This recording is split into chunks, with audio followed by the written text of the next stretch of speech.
Greetings, ladies and gentlemen of the freaking internet. Tis I, the Fat White Knight, as always, coming to you from another episode here in our totemless, hardcore survival world. Oh, yeah. And today, got a lot going on, as we do, full of ADHD fueled episode content because I cannot stay focused on one thing at any given time, and that's just how I play Minecraft and how I record as a whole. Very, very rarely does it ever make any kind of cognitive sense, and following along can be as easy as finding Waldo inside of a picture book. Anyway, got a good episode planned for you today. A lot of work went into it, and I hope you guys enjoy it. So let's start with our very first time lapse.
Absolutely beautiful.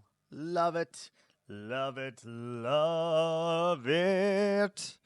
Now we're building some trees around our memorial slash tomb slash whatever you want to call it. Building trees around it to further encase it and make it a little bit more of what we really need it to be.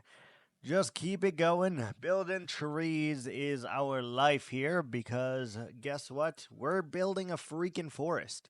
And with that forest, we need a lot of freaking trees of different colors and different sizes. And you freaking name it. We're working on it, but my goodness, is it a lot of trees. And you'd think after this amount of time, 500 and something days in this world, many trees built, that we would be able to build these just a little bit faster. And yet, we cannot. I'm not sure why, but I felt the need and was compelled to show you in super fast build mode just how long each one of these trees takes. Granted, they are a decent size, they are a little bit tall, they are a little bit wide, and have some girth and all of that to them. But I just wanted to put it in perspective here of just how long each one of these trees take.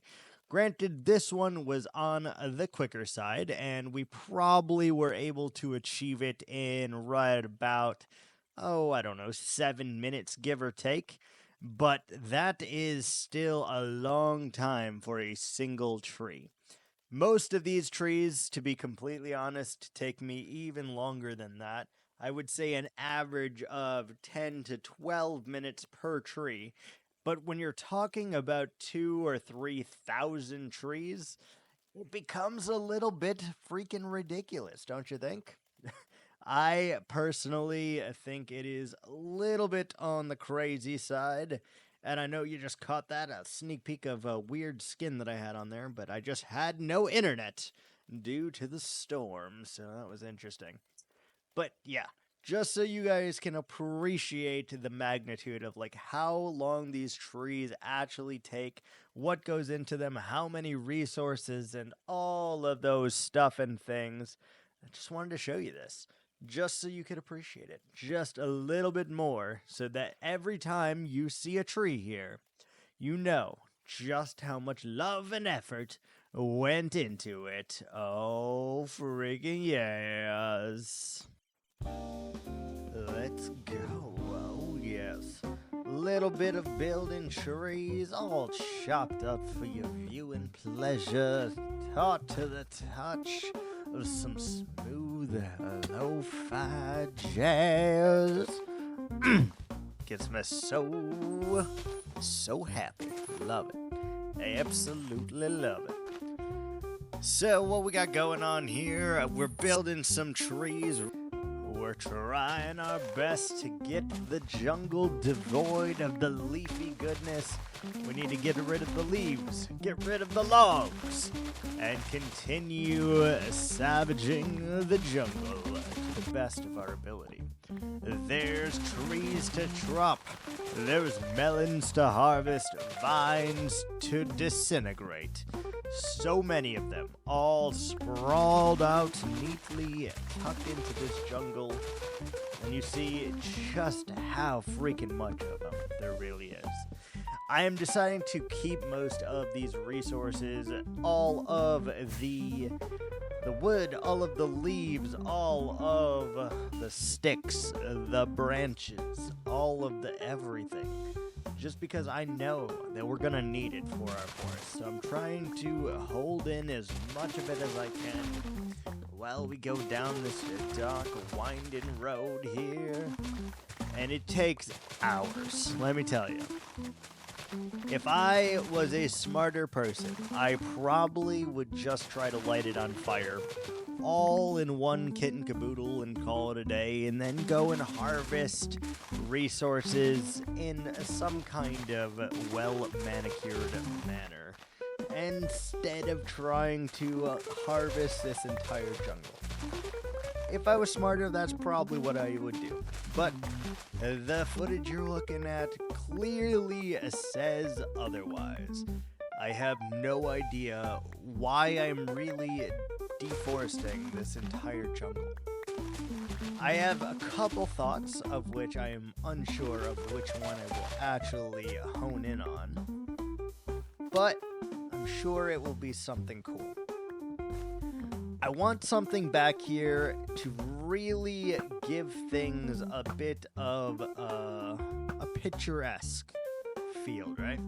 I don't think I will be going this way directly through our jungle, or through our forest, into the next path. I would like to go to the left or the right and not continue through a hilly jungle area. As such, some areas, such like this, are going to be a backdrop. they are going to be a nice little tucked away thing that you'll be able to see periodically, but you really won't notice it. I'm going to put a lot of effort over in this side for you not to notice it. And we're probably going to do some runes. We're going to do a little bit of cliff action.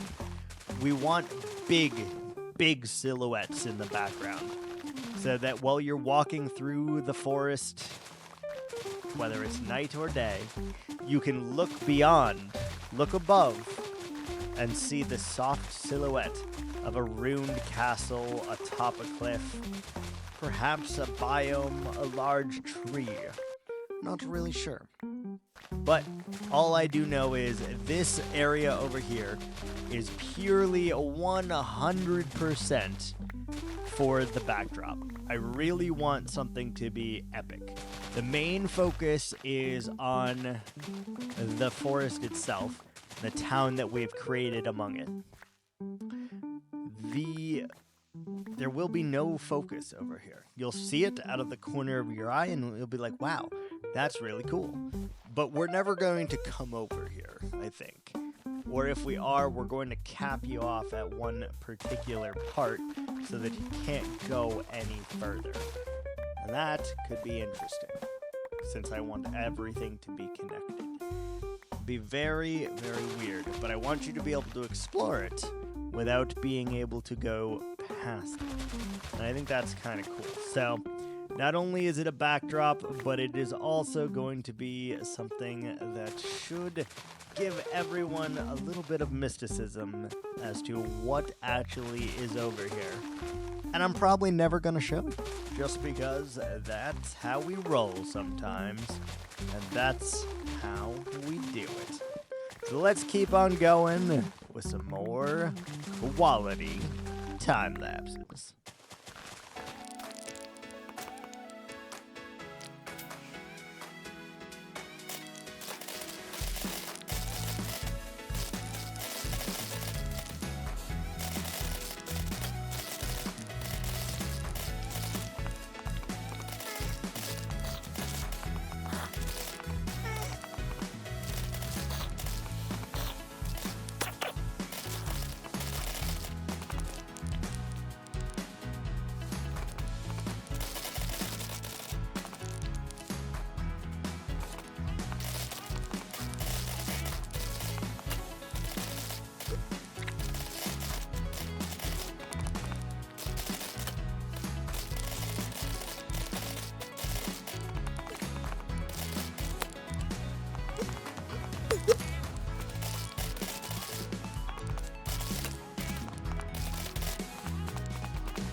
Truly, to say that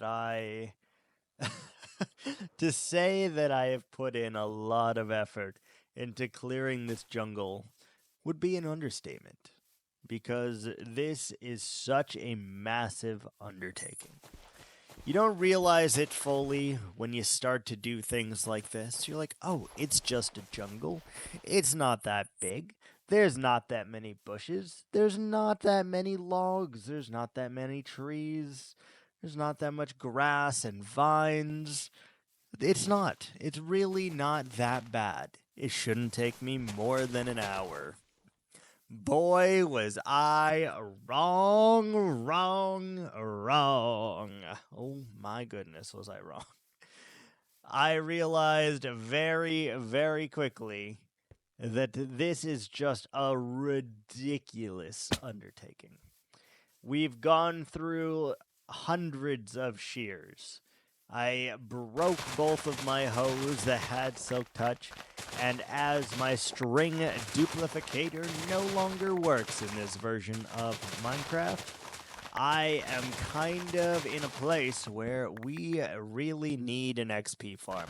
I'm unable to continue these large projects at the rate I would like to anymore, due to the incompetence of me. We are simply not taking the time, not taking the knowledge that we've learned in any of our other journeys here. And for some reason, 500 days in, we still have not built a single source of an XP farm. No grinder via a skeleton or zombie spawner, no drop chute in terms of creepers or anything else. We have one, obviously, that gives us gunpowder, but no XP. Yes. So I'm starting to really think here, maybe, just freaking maybe, we need to take it upon ourselves and actually make some kind of mob farm, because we need XP so bad. At least when the duplicator glitch worked for unlimited string, it was a no-brainer. You could just hold the tools in your hand while you got some free emeralds, which I need anyway because I always need the blocks that the masons will trade, and thus will also always need emeralds. Now, here's the kicker. They have also nerfed to the ground raid farms, so they don't give you the amount of experience as they used to anymore. Because that used to be what you could go and get, and in a matter of, 10, 15 minutes, you had more emeralds than you knew what to do with. You had XP as far as the eye can see, and you truly just didn't know. Took it for granted. And that is a crying freaking shame, because my goodness, would it be nice now? So I've thought about this a little bit, and I kind of have two options to get emeralds / an XP farm if that is the route I want to go. Number one is farms. We could do wheats farms, carrot farms, potato farms, beetroot, pumpkin, melon, and sugarcane farms. All of those things can be automated, although not that fast, can be automated with the exception of probably pumpkin, melon, and sugarcane. Everything can be automated, and the speed is not great with everything except for those three. But those three could be an adequate source of emeralds. Thought about that. The other one that we could do is a chicken coop, because it would make sense to have it in our forest anyway. We could do a chicken coop to get unlimited chicken and then trade the chicken for emeralds as well. I'm not sure which one we should use. There's got to be better ways of getting emeralds than I have looked into here, and just can't figure out what those are. We desperately need to do it, though, because things are getting much more tedious and much more difficult to try and extrapolate right this second. The longer we wait to get an XP farm, the more tedious it actually becomes, simply because we refuse to buckle down and make a farm. Now, one thing is for sure, I hate building an Enderman farm. loathe building an Enderman farm. It gives me such high anxiety that we could potentially fall into the void at any moment due to our gross incompetence in the end and our ability to hold the shift key with our pinky so that we can precariously go off the edge and not die. Very difficult. So that leaves me with two other kinds of XP farms, I think. We can either go for a guardian farm, which, not bad, gives us prismarine, because we're going to need prismarine anyway, for this build as well as for other builds. Going to need it. So that is something that we could do. Does involve draining a monument if we want to do it all proper like, although I know you can make the AFK ones that simply go up in the air and have them shoot into portals and do all of that, and they're super highly efficient. Only issue with that is we do not AFK in this world. We work around the areas in which we are building to gather the resources that we need. And that is a very difficult thing because I don't want to drain them. They are painful to drain.